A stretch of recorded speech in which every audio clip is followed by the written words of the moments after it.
today the state of the world that we see around us is, I mean, how would you describe the world today? It's a satanic world. It's a world that's dying.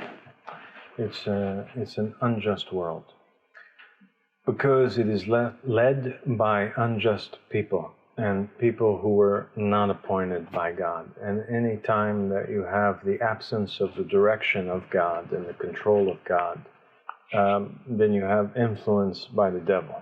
And no matter how good the leader is, there will always be a certain percentage of influence by the devil.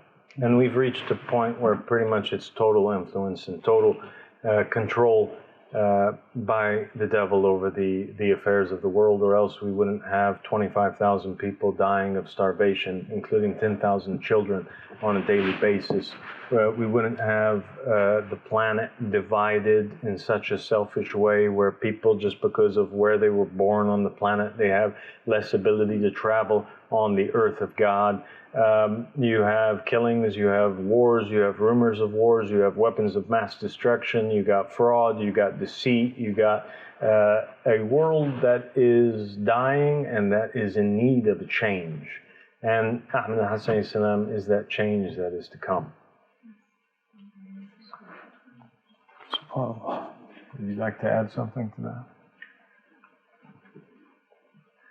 How would you describe the state of the world today? As Al-Sadiq said, it is not in the condition that Allah wanted it to be. God wanted people to live in justice and equity, and what we see today is that a small handful of people control the majority of the wealth, and other people dying of hunger and starvation. And